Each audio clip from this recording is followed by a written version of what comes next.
global markets are in turmoil due to the escalating conflict in Middle East and India. The sensex has fallen by over 1,500 points. The Nifty has dropped by more than 1%. The volatility is largely driven by India's reliance on oil imports from the region, making it susceptible to global tensions.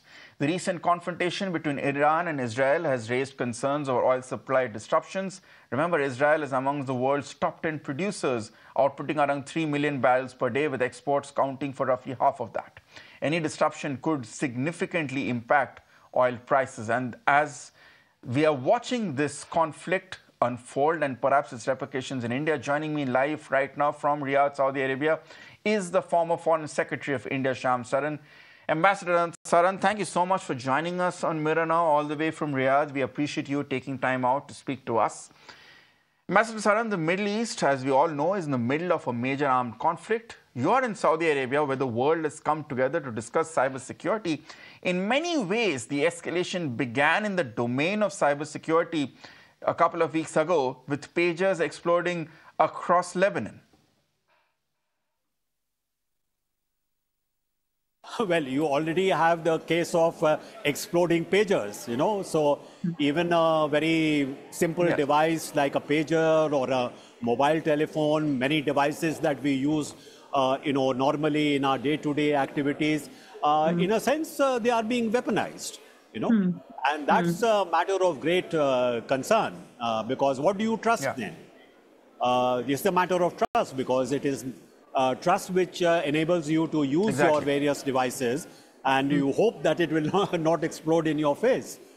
So there is a link, because those who have major cyber capabilities, and Israel certainly does, it can use those capabilities in the kind of, armed conflict which is taking place, whether it is with, with Hamas in Gaza, or now with Lebanon. Who knows, tomorrow this conflict may spread to the entire region. And this is a matter of great concern. For example, in the country that I am currently attending the conference, this is a matter of great anxiety to people here, that this is something which will completely upend some of the progress, the very significant progress that has been made in this part of the world with regard to economic and social development.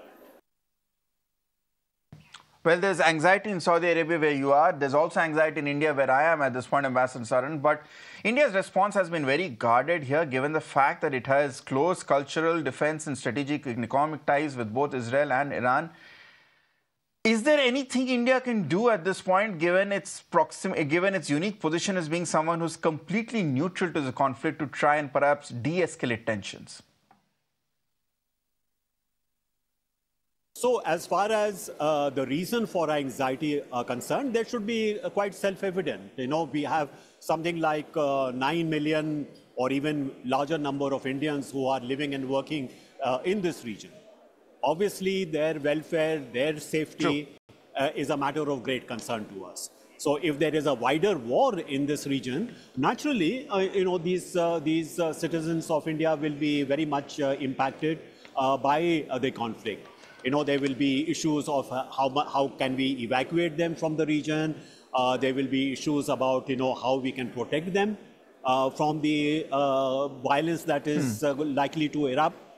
Secondly, this is a region which is very important to us from our energy security point of view. After all, much of our oil, much of our natural gas also comes from this particular region. So if something happens to disrupt that, that will also have an impact. This is also, in terms of the maritime routes, which are very important to us in terms of our exports, not only to the Middle East, but also beyond the Middle East. Again, if there is a conflict, those sea lanes of communication will be impacted. So there is every reason for India to be very concerned about the situation that is, emerging in the region. And there is no doubt that we would certainly like a peaceful solution to the problem that we see today.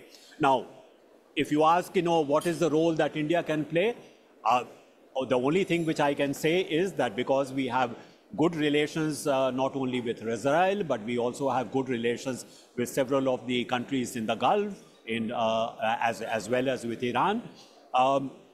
Is there something that we can do to contribute to the de-escalation of the conflict?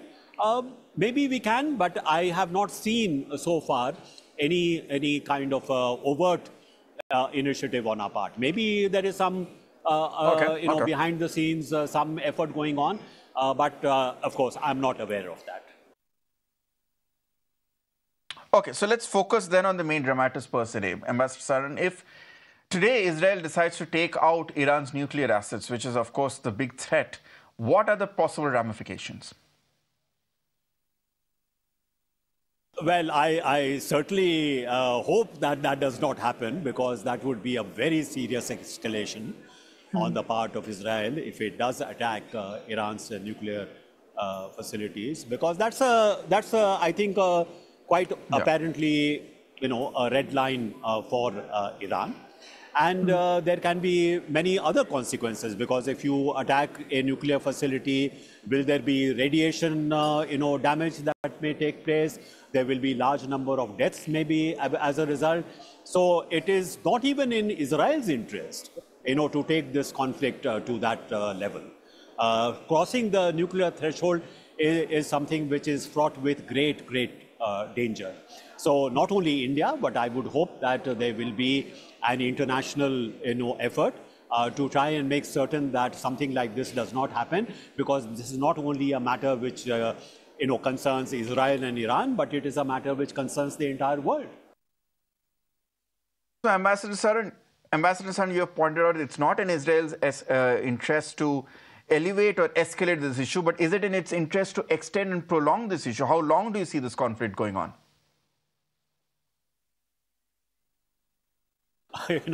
I'm not an astrologer, so I really cannot say how far this will go. After all, you have the Ukraine war, which is now entering its third year.